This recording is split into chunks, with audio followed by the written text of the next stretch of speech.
പവിത്രത്തിലെ പുത്തൻ സ്റ്റോറിയിലേക്ക് അവർക്ക് സ്വാഗതം. ഈ സ്റ്റോറി ഇഷ്ടപ്പെടുവാണെങ്കിൽ സബ്സ്ക്രൈബ് ചെയ്യണേ, അതുപോലെ ലൈക്ക് ചെയ്യാനും ഹൈപ്പ് ചെയ്യാനും മറക്കല്ലേ. അങ്ങനെ ഹോസ്പിറ്റലിലേക്ക് വരികയാണ് വേദയും കൂട്ടുകാരി ശ്രേയയും കൂടെ. അപ്പം ചെക്കപ്പൊക്കെ കഴിഞ്ഞതിന് ശേഷം ഡോക്ടർ അഡ്മിറ്റ് ആവാൻ പറയുകയാണ്. 2 ദിവസത്തിനകം ഡെലിവറി കാണുമെന്ന് പറയുന്നുണ്ട്.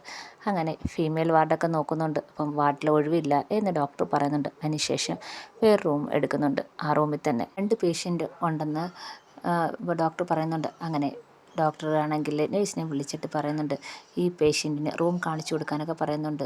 അതിനുശേഷം അരുണ എന്നുള്ള സിസ്റ്ററാണ് വേദയെ റൂമിലേക്ക് കൊണ്ടുപോകുന്നത്. അപ്പോൾ പോകാൻ നേരത്ത് മെഡിസിനൊക്കെ എഴുതി കൊടുത്തു വിടുന്നുണ്ട്. അപ്പോൾ ശ്രേയ എടുക്കാൻ നേരത്ത് വേദയാണെങ്കിൽ കാർഡ് കൂടെ കൊടുക്കുന്നുണ്ട്. എൻ്റെ കയ്യിൽ കാശുണ്ടെന്ന് ശ്രേയ പറയുന്നുണ്ട്. വേണ്ട, ഇത് കൊണ്ടുപോയാതെന്നും പറഞ്ഞ് കാർഡ് കൊടുക്കുന്നുണ്ട്. അങ്ങനെ അരുണയും വേദയും കൂടെ റൂമിലേക്ക് പോവുകയാണ്. ശ്രേയയാണെങ്കിൽ മരുന്നെടുക്കാൻ പോകുന്നുണ്ട്. അതിനുശേഷം റൂമിൽ കൊണ്ടുവന്ന് വരുമ്പോൾ വേദ ചോദിക്കുന്നുണ്ട് ഈ കട്ടിലിൽ ആരാ? അന്നേരം അരുണ പറയുന്നുണ്ട് അത് പോലീസ് ഓഫീസറാ തരുൺ. അദ്ദേഹത്തിൻ്റെ ഭാര്യയെ ബ്ലീഡിംഗ് ആയിട്ട് കൊണ്ടുവന്നിട്ടുണ്ട്. ഈ നാട്ടിലെ ഡൽഹിയിൽ ഗുണ്ടകളെയൊക്കെ വറപ്പിക്കുന്ന പോലീസുകാരനാണ്. എല്ലാവർക്കും തരുൺ എന്ന് പറഞ്ഞു കഴിഞ്ഞാൽ പേടിയാണ് എന്നൊക്കെ അരുണ പറയുന്നുണ്ട്. അദ്ദേഹത്തിൻ്റെ ഭാര്യയ്ക്ക് ബ്ലീഡിങ് ഉണ്ടായി. ഹസ്ബൻഡും വൈഫും കൂടെ ഏതോ മോളിൽ ചെന്നപ്പം ഗുണ്ടാക്രമണം കണ്ടുണ്ടായി. അങ്ങനെ പേടിച്ച് രാധികയ്ക്ക് ബ്ലീഡിങ് ഉണ്ടായെന്ന് പറയാണ്. ഇപ്പം ICUവിലാണ്. പിന്നെ ഇങ്ങോട്ട് കൊണ്ടുവരും. സിസ്റ്റർ ആണെങ്കിൽ വേദയുടെ ബെഡൊക്കെ കാണിച്ചു കൊടുക്കുന്നുണ്ട്. എന്നിട്ട് പറയുന്നുണ്ട് എന്താവശ്യം ഉണ്ടെങ്കിലും എന്നെ വിളിച്ചാൽ മതി, ആ ബെല്ലൊന്ന് അമർത്തിയാൽ മതി, ഞാൻ ഓടി തന്നെ വരുന്നുണ്ടെന്ന് പറയാണ്. അപ്പോഴാണ് സിസ്റ്റർ തൻ്റെ പേര് അരുണയെന്നാണെന്നൊക്കെ പറയുന്നത്. പിന്നെ ഞാൻ കുറച്ച് വായാടിയാണെന്നാണ് ഇവിടെ ഉള്ളവരൊക്കെ പറയുന്നത് എന്ന് സ്വയം പരിചയപ്പെടുത്തുന്നുണ്ട് അരുണ. അങ്ങനെ അരുണ അങ്ങ് പോയി കഴിയുമ്പോഴത്തേക്ക് ശ്രേയ മരുന്നൊക്കെ വാങ്ങിച്ചുകൊണ്ട് വരുന്നുണ്ട്. അപ്പം ഇതിൻ്റെ ഇടയ്ക്ക് വേദയാണെങ്കിൽ പഴയ കാര്യങ്ങളൊക്കെ ആലോചിക്കുകയാണ്. വിക്രമും വേദയും കൂടെയുള്ള നല്ല നിമിഷങ്ങളൊക്കെ ആലോചിക്കുന്നുണ്ട്. വേദ പ്രഗ്നൻ്റ് ആകുമ്പം എനിക്ക് വയറ്റിൽ ചെവി വെച്ച് നോക്കണം എന്നൊക്കെ വിക്രം പറഞ്ഞതും അവരുടെ നല്ല സ്വകാര്യ നിമിഷങ്ങളൊക്കെ വേദ ഇങ്ങനെ സന്തോഷത്തോടെ ഓർത്ത് കണ്ണ് നിറഞ്ഞ് നിൽക്കുമ്പോഴാണ് ശ്രേയ അങ്ങോട്ട് വരുന്നത്. ശ്രേയ ചോദിക്കുന്നുണ്ട് എന്തിനാ വേദ ആവശ്യമില്ലാത്ത നല്ല ഓർമ്മകളല്ലാത്തതൊക്കെ ഓർത്തെടുക്കുന്ന എന്തിനാ ഈ സമയത്ത് അതിൻ്റെ ആവശ്യമുണ്ടെന്ന് ചോദിക്കുകയാണ്. ആര് പറഞ്ഞു ഞാൻ വിഷമിച്ച എൻ്റെ കണ്ണ് നിറഞ്ഞെന്ന്? ഞാനും വിക്രമും തമ്മിലുള്ള സന്തോഷകരമായ നിമിഷം ആലോചിച്ചാണ് ഞാൻ ഇപ്പം കണ്ണ് നിറഞ്ഞത്.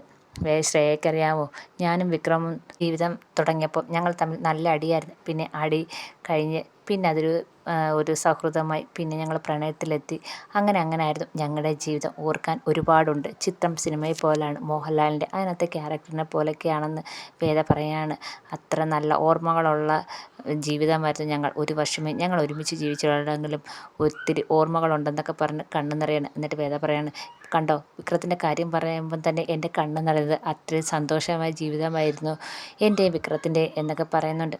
അതിനുശേഷം വേദയാണെങ്കിൽ പറയുന്നുണ്ട് നീയും ഞാനും കൂടെ ഒരുമിച്ച് ഒരു കോളേജിൽ പഠിച്ച് ഒരു ക്ലാസ്സിൽ പഠിച്ചെങ്കിലും അത്ര സൗഹൃദമൊന്നും ഇല്ലായിരുന്നു. പക്ഷേ ഇപ്പോൾ നീയാണ് എനിക്ക് ഏറ്റവും വലിയ സഹായി എന്ന് വേദ കണ്ണ് നനഞ്ഞുകൊണ്ട് പറയുന്നുണ്ട്. അപ്പം ശ്രേയ പറയുന്നുണ്ട് നമുക്ക് ചില സമയത്ത് നമ്മുടെ അച്ഛനും അമ്മയും സഹോദരങ്ങളും മക്കളൊന്നും ആയിരിക്കത്തില്ല നമ്മുടെ ഏറ്റവും അടുപ്പം നമുക്ക് തോന്നുന്നത്. എപ്പോഴും നമ്മുടെ കൂട്ടുകാരായിരിക്കും നമുക്ക് എപ്പോഴും അടുപ്പം തോന്നുന്നത്. അവരോട് പറയാൻ പറ്റുന്ന പല കാര്യങ്ങൾ കാണും.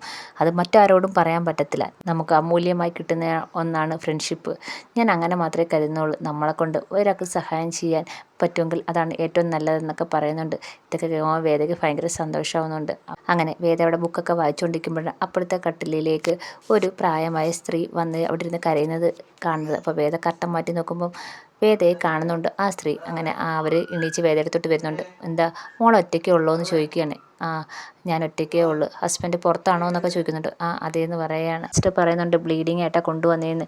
ഇപ്പം എങ്ങനെ ഉണ്ടെന്ന് സേതുലക്ഷ്മി എടുത്ത് തരുണിൻ്റെ അമ്മ സേതുലക്ഷ്മി എടുത്ത് ചോദിക്കുന്നുണ്ട്. കുഴപ്പമൊന്നുമില്ല, ചിലപ്പം 8 മാസമായി, ചിലപ്പോൾ ഓപ്പറേഷൻ ചെയ്തെടുക്കേണ്ട വരുമെന്നാണ് പറഞ്ഞത്. എന്തായാലും അതിന് മുമ്പ് കുറച്ച് ടെസ്റ്റൊക്കെ നടത്തിയായിരുന്നു. ആ ടെസ്റ്റിൻ്റെ റിസൾട്ട് കൊണ്ട് ചെല്ലാൻ ഡോക്ടർ പറഞ്ഞു. അതെടുക്കാനാണ് മോളെ വന്നത്. അവിടെ നിന്ന് എനിക്ക് കരയാൻ പറ്റത്തില്ല. മോള് രാധിക മോളുടെ മുന്നിൽ ധൈര്യമൊക്കെ കാണിക്കുമെങ്കിലും മനസ്സാകപ്പാടെ വിങ്ങി പൊട്ടുമായിരുന്നു. അതാ ഞാൻ ഇങ്ങോട്ട് വന്ന് എൻ്റെ കണ്ണ് നിറഞ്ഞു പോയത്. എന്തായാലും ഞാൻ ആ റിസൾട്ട് എടുത്ത് കൊടുക്കട്ടെ എന്നും പറഞ്ഞുകൊണ്ട് ആ റിസൾട്ട് എടുത്തുകൊണ്ട് കൊടുക്കാനായിട്ട് പോവുകയാണ്. വേദയ്ക്ക് ഇതൊക്കെ കാണുമ്പോൾ ഭയങ്കര വിഷമം വരുന്നുണ്ട്. അതിനുശേഷം സേതുലക്ഷ്മി അങ്ങ് പോവുകയാണ്. ഈ സമയത്ത് നമ്മുടെ ശ്രീകാന്ത് വേദയെ കണ്ടുപിടിക്കാനുള്ള തയ്യാറെടുപ്പ് നടത്തുകയാണ്. കുറേ ഗുണ്ടകളെയൊക്കെ പറഞ്ഞ് റെഡിയാക്കുന്നുണ്ട്. എന്തായാലും ഡൽഹിയിൽ കുറേ എനിക്കറിയാവുന്നവരുണ്ട്. അവരൊക്കെ ഇപ്പോൾ വേദയെ അന്വേഷിച്ച് തുടങ്ങിക്കാണും. ഈ ഒരു സാഹചര്യത്തിൽ അവൾ എന്തായാലും ഹോസ്പിറ്റലിൽ എന്തായാലും പോയേ പറ്റൂ. അതുപോലെ ഗൈനക്കോളജിനെ കണ്ടേ പറ്റത്തുള്ളൂ. നിങ്ങൾ അങ്ങനെ ഒരു അന്വേഷണം നടത്തണം. നിങ്ങൾ എത്രയും പെട്ടെന്ന് നിങ്ങൾ അവിടേക്ക് പോകണം. നിങ്ങൾ ബാക്കി കാര്യങ്ങൾ വേണ്ടുന്ന കാര്യങ്ങളെല്ലാം ചെയ്ത് എത്രയും പെട്ടെന്ന് എനിക്ക് അവളെ കിട്ടണമെന്നും പറഞ്ഞിട്ട് വേദയെ കണ്ടുപിടിക്കാൻ കുറേ ഗുണ്ടകളെ ഇവിടെ നിന്നും കൂടെ അയക്കുന്നുണ്ട്. അവിടെ കുറേ പേര് അന്വേഷിക്കുന്നുണ്ട്. അതിൻ്റെ കൂടെ ഇവിടെ നിന്നും കുറേ പേരെ പറഞ്ഞു വിടുന്നുണ്ട് വേദയെ കണ്ടുപിടിക്കാൻ ഡൽഹിയിലേക്ക്. അങ്ങനെ ഗുണ്ടകളെല്ലാം അവിടെ ഹോസ്പിറ്റലിൽ എല്ലാം ഓടി നടന്ന് തിരയുകയാണ് വേദയെ. ഫോട്ടോ കാണിച്ചൊക്കെ ഓരോരുത്തർ ചോദിക്കുന്നുണ്ട്. അങ്ങനെ വേദയെ തിരക്കി എല്ലായിടത്തും നടക്കുകയാണ്. ഈ സമയത്താണ് വേദയുടെ ഹോസ്പിറ്റലിലേക്കും ഗുണ്ടകൾ വരുന്നത്. അങ്ങനെ അന്വേഷിച്ച് വേദ കിടക്കുന്ന റൂമിൻ്റെ അടുത്ത് എത്താറായി. അപ്പോഴാണ് പോലീസുകാരനും DYSP ഈ തരുണും ഭാര്യയെ കൊണ്ടുവരുന്നത്, റൂമിലേക്ക് കൊണ്ടുവരുന്നുണ്ട്. ഡോക്ടറും അതേപോലെ സേതുലക്ഷ്മി എല്ലാവരും ഉണ്ട്. അപ്പം പെട്ടെന്ന് പോലീസിനെ കാണുമ്പോൾ തരുണിനെ കാണുമ്പം ഗുണ്ടകൾ പേടിക്കുന്നുണ്ട്. അതുകൊണ്ട് തന്നെ തരുണിനെ കാണുമ്പോൾ അവർ അവിടെ ഒന്നും അന്വേഷിക്കാതെ തിരിച്ചു പോരുന്നുണ്ട്. അങ്ങനെ തരുൺ രാധികയും കൊണ്ട് മുറിയിലേക്ക് വരുന്നുണ്ട്. മുറിയിലേക്ക് കൊണ്ടുവന്ന് അവർ സ്ട്രെച്ചറിൽ നിന്ന് എടുത്ത് കടത്തിയൊക്കെ ചെയ്യുന്നുണ്ട്. ആ സമയത്ത് രാധികയെ നോക്കാൻ വേണ്ടി കർട്ടൻ മാറ്റി വേദ നോക്കുന്നുണ്ട്. അപ്പം നോക്കുന്നത് തരുൺ കാണുന്നുണ്ട്. പെട്ടെന്ന് കർട്ടൻ പിടിച്ചിടുന്നുണ്ട്. അതിനുശേഷം തരുണിൻ്റെ ഫോൺ കിടന്നടിക്കുകയാണ്. ഓഫീസിൽ നിന്നാണ് വിളിക്കുന്നത്. അപ്പം തരുണാണെങ്കിൽ അതൊക്കെ കട്ട് ചെയ്തിട്ട് രാധികയുടെ തന്നെ ഇരിക്കുകയാണ്. അപ്പോൾ സേതുലക്ഷ്മി പറയുന്നുണ്ട്, നീ ആരാ വിളിക്കുന്നതെന്ന് നോക്ക്, വിളിച്ചിട്ട് എന്താ കാര്യമെന്ന് അന്വേഷിക്കുമെന്ന് പറയാണ്. അപ്പം തരുൺ പറയുന്നുണ്ട്, ഓഫീസിൽ നിന്ന് ഞാൻ ചെല്ലാൻ വേണ്ടിയാണ്, എന്നാ നീ ചെല്ലി, അവിടെ അടുത്ത് ഞാനുണ്ടല്ലോ എന്നൊക്കെ പറഞ്ഞ് സമാധാനിപ്പിച്ച് തരുണിനെ പറഞ്ഞു വിടുന്നുണ്ട്. അധികെ എല്ലാവരും കൂടെ കെയറൊക്കെ ചെയ്യുന്ന കാണുമ്പോൾ ഇപ്പുറത്ത് കിടക്കുന്ന വേദയ്ക്ക് നല്ല വിഷമം വരുന്നുണ്ട്. വേദ ഇങ്ങനെ വയറി തടവി ഇങ്ങനെ വിഷമത്തോടെ ഇങ്ങനെ ഇരിക്കുകയാണ്. കാരണം തൻ്റെ കുഞ്ഞിനെ ഇതുപോലെ ശുശ്രൂഷിക്കാനും ആശ്വസിപ്പിക്കാനും തന്നെ ആശ്വസിപ്പിക്കാനും ചുറ്റും ആരുമില്ലല്ലോ എന്നൊരു വേദ ഇങ്ങനെ ഇരിക്കുകയാണ്. അതിനുശേഷം തരുൺ അങ്ങ് പോവുകയാണ്. ഈ സമയത്ത് നാട്ടിലാണെങ്കിൽ ശ്രീകാന്ത് ഡൽഹിയിലേക്ക് പോകാൻ തന്നെ തീരുമാനിക്കുന്നു. ദർശൻ്റെ അടുത്ത് പറയുന്നുണ്ട്, ഞാൻ ഉടനെ തന്നെ പോന്നു, ഡൽഹിയിലേക്ക് തന്നെ പോകാൻ തീരുമാനിച്ചു. അപ്പോൾ ദർശൻ ചോദിക്കുന്നുണ്ട്, അത് വേണോ, ഡൽഹിയിലേക്ക് പോകാൻ തന്നെ തീരുമാനിച്ചോ എന്ന് ചോദിക്കുന്നുണ്ട്. പോകണം, കാരണം അവളെ എത്രയും പെട്ടെന്ന് കൂട്ടിക്കൊണ്ടുവരണം, അവളെ കൊണ്ടുവന്നിട്ട് ഇതെല്ലാം ഒപ്പിടിപ്പിച്ച് വാങ്ങിക്കണം. ഇപ്പം നമുക്ക് രണ്ടുപേർക്കേ അറിയത്തുള്ളൂ അവൾ ഗർഭിണിയാന്ന്. അവൾ ഒളിച്ച് മാറി നിന്ന് പ്രസവിച്ചതിനൊക്കെ ശേഷം പിന്നെ വരാനായിരിക്കും അവളുടെ ഉദ്ദേശം.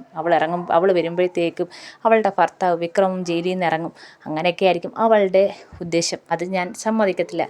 രാവണൻ്റെ സഹോദരിയുടെ 8ാമത്തെ പുത്രനാണ് രാവണൻ്റെ ശത്രുവെങ്കിൽ എൻ്റെ സഹോദരിയുടെ കടിഞ്ഞൂൽ തന്നെ എനിക്ക് ശത്രുവാണെന്ന് പറയാണ്. ആ കുഞ്ഞ് ഈ ഭൂമിയിൽ ജനിക്കാൻ ഞാൻ സമ്മതിക്കത്തില്ല. അങ്ങനെ അത് ജനിച്ചാൽ വിക്രത്തിനോട് കാണിക്കുന്ന ഔദാര്യമായിരിക്കും. അങ്ങനെ എൻ്റെ കയ്യിൽ നിന്നൊരു ഔദാര്യം അവന് വേണ്ടാന്ന് ശ്രീകാന്ത് പറയുകയാണ്. അപ്പം ദർശൻ പറയാണ്, എന്നെ എന്നും അവോയ്ഡ് ചെയ്തിട്ടേ ഉള്ളൂ അവൾ. ആ വിക്രത്തിൻ്റെ കൂടെ കൂട്ടി നിന്ന് എൻ്റെ അച്ഛനെ കൊല്ലാൻ അവന് വേണ്ടുന്ന സഹായമെല്ലാം അവളോട് ചെയ്തു കൊടുത്തു. അതുകൊണ്ട് എനിക്കിപ്പം അവളോട് ശത്രുതയാണ്. പിന്നെ എനിക്ക് സ്വത്തും പണമൊന്നും വേണ്ട, പക്ഷേ എൻ്റെ അച്ഛനോട് ചെയ്തത് എനിക്ക് മറക്കാൻ പറ്റത്തില്ല എന്ന് പറയാണ്. അപ്പം ഉടനെ ശ്രീകാന്ത് പറയാണ്, അത് ശരിയാ, ഒന്നുമില്ലെങ്കിലും അവളുടെ അങ്കിളല്ലേ, അവൾ ഇത് ചെയ്തത് ശരിയാണെന്നോ, ഇനി അവളെ അങ്ങനെ വെറുതെ വിടാൻ പറ്റത്തില്ല. ദർശന ഒരു കാര്യം ആലോചിക്കണം. ഈ സത്യം, അവൾ ഗർഭിണിയാന്നുള്ള സത്യം നമുക്ക് രണ്ടുപേർക്കും മാത്രമേ അറിയത്തുള്ളൂ. പുറത്താരും ഇനി അറിയാൻ പാടില്ല. ആ കുഞ്ഞ് പുറം ലോകം കാണാൻ പാടില്ല. അതിന് വേണ്ടത് എന്താണെന്ന് വെച്ചാൽ ഞാൻ ചെയ്യും. മാത്രമല്ല അവളെ ഇവിടെ കൊണ്ടുവന്നതിന് ശേഷം അവളുടെ കയ്യിൽ നിന്ന് ഞാൻ അതെല്ലാം ഒപ്പിട്ട് വാങ്ങിക്കും. വെറുതെ ഒന്നുമല്ല ഞാനും അങ്കിളും ഇത്രയും കഷ്ടപ്പെട്ടതെന്നൊക്കെ ശ്രീകാന്ത് ഓരോന്ന് പറഞ്ഞ് ദർശനെ കൂടുപിടിപ്പിക്കുകയാണ്.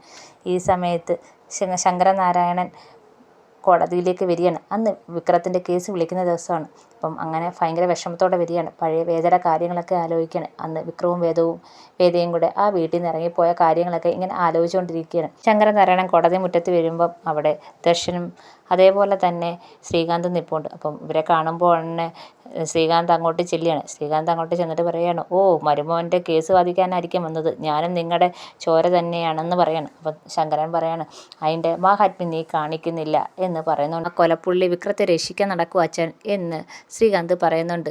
അപ്പം ശങ്കരൻ പറയുന്നുണ്ട്, ഒരിക്കലും വിക്രം അങ്ങനെ ചെയ്യുമെന്ന് ഞാൻ വിശ്വസിക്കുന്നില്ല. ഒരു പക്ഷേ അങ്ങനെ ചെയ്തിട്ടുണ്ടെങ്കിലും അത് കയ്യബദ്ധമായിരിക്കും. അവൻ ഒരിക്കലും അങ്ങനെ ചെയ്തില്ല. അത് ഞാൻ കോടതിയിൽ തെളിച്ചോളാം എന്ന് ശങ്കരൻ ശ്രീകാന്തിനോട് പറയുന്നുണ്ട്. ഇത് കേൾക്കുമ്പോൾ ദർശൻ പറയാണ്, ഒരിക്കലും വിക്രം പുറത്തിറങ്ങാൻ ഞാൻ സമ്മതിക്കത്തില്ല അങ്കിളെ, അത് എൻ്റെ ഒരു തീരുമാനമാണെന്ന് പറയാണ്. അങ്ങനെ ശ്രീകാന്ത് അങ്ങ് അകത്തേക്ക് പോവുകയാണ്, കോടതിക്കുള്ളിലേക്ക് പോവുകയാണ്. അപ്പം ഈ സമയത്ത് ശങ്കരൻ പറയുന്നുണ്ട്, നീ അവനെയും മാറ്റിയെടുത്ത്, എന്ത് നല്ലൊരു പയ്യനായിരുന്നു, അവനെ നീ മാറ്റിയെടുത്തെന്ന് പറയുകയാണ്. ഉടനെ ശ്രീകാന്ത് പറയാണ്, ഞാൻ മാറ്റിയെടുത്തൊന്നുമില്ല, ഇപ്പം അവൻ എൻ്റെ പക്ഷത്ത് നിൽക്കുന്നു, അത്രയേ ഉള്ളെന്ന് പറയുകയാണ്.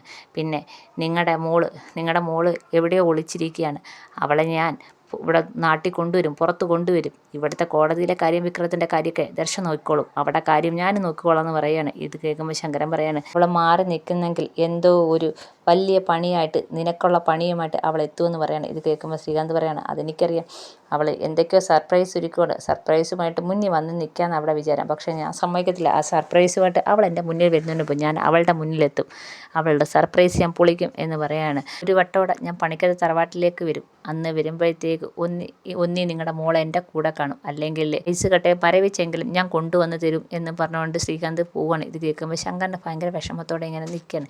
ഈ സമയത്ത് വേദയാണെങ്കിൽ ഹോസ്പിറ്റലിൽ ഇങ്ങനെ റൂമിൽ ഇങ്ങനെ കിടക്കുകയാണ്. അപ്പുറത്തെ രാധികയും കിടപ്പുണ്ട്. കുറേ ഫ്രൂട്ട്സൊക്കെ അരിഞ്ഞിട്ട് സേതുലക്ഷ്മി വേദ എടുത്തുകൊണ്ട് വരുന്നുണ്ട്. വേദ എടുത്ത് കൊണ്ടുവന്ന് ഇത് കൊടുക്കുന്നുണ്ട്. അപ്പം വേദ പറയുന്നത്, വേണ്ട അമ്മേ, എനിക്ക് വേണ്ട, മോളിത് കഴിക്കേ. ഈ സമയത്ത് ഫ്രൂട്ട്സും വെള്ളമൊക്കെ കുടിക്കേണ്ട സമയത്ത് മോൾക്ക് വേണ്ടി ഞാൻ ചെത്തിയതാണെന്ന് പറഞ്ഞുകൊണ്ട് അതൊക്കെ കൊടുക്കുന്നുണ്ട്. എന്നിട്ട് പറയുന്നുണ്ട്, മോളെ കണ്ടപ്പോൾ എന്നെ തന്നെ എനിക്ക് ഓർമ്മ വന്നേ എന്ന് സേതുലക്ഷ്മി പറയുന്നുണ്ട്. അപ്പം രാധികയ്ക്ക് എങ്ങനെ ഉണ്ടെന്ന് വേദ ചോദിക്കുന്നുണ്ട്. കുഴപ്പമൊന്നുമില്ല കുഞ്ഞിന്, കുഴപ്പമൊന്നുമില്ല. പക്ഷേ അവൾ ആകപ്പാടെ പേടിച്ചിട്ടുണ്ട്. ഇടയ്ക്കിടയ്ക്ക് ഞെട്ടി ഉണരുന്നുണ്ട്. ആകപ്പാടെ കരയുന്നതുകൊണ്ട് അവൾ മാനസികമായി ഭയങ്കരമായിട്ട് തകർന്നിട്ടുണ്ട്. ഒരു പാവം പെങ്കൊച്ച കല്യാണം കഴിഞ്ഞ് അന്ന് വന്നപ്പോൾ തന്നെ ഒരു പല്ലിയെ കണ്ട് പേടിച്ച് കരഞ്ഞവൾ അത്രയ്ക്ക് പാവമാണ്. അവൾക്ക് ഇതായിട്ടൊന്നും യോജിച്ച് പോകാൻ പാടാണ്. പക്ഷെ ഞാനാണെങ്കിൽ തരുണിൻ്റെ സ്വഭാവമായിട്ട് നേരത്തെ യോജിച്ച് പോയത്. വീട്ടിലവൻ വെറും പാവമാണ്, പക്ഷെ പുറത്തിറങ്ങിയാൽ അവൻ ഒരു പുലിയാണ്. എല്ലാവർക്കും ഭയങ്കര പേടിയാണെന്നൊക്കെ സേതുലക്ഷ്മി വേദയെടുത്ത് പറയുന്നുണ്ട്. മോളെ കണ്ടപ്പോൾ എനിക്ക് എന്നെ തന്നെയാണ് ഓർമ്മ വന്നത്. ഇത് കേൾക്കുമ്പോഴത്തേക്ക് വേദയ്ക്ക് നല്ല വിഷമം വരുന്നുണ്ട്. പണ്ടാണെങ്കിൽ ഞാൻ തരുണിനെ പ്രസവിക്കുന്ന സമയത്ത് ഇതേപോലെ ഞാൻ ഒറ്റയ്ക്ക് ഉള്ളായിരുന്നു. ഞങ്ങൾ ആസാമിലായിരുന്നു. ഞാനും അദ്ദേഹവും മാത്രമേ ഉള്ളായിരുന്നു.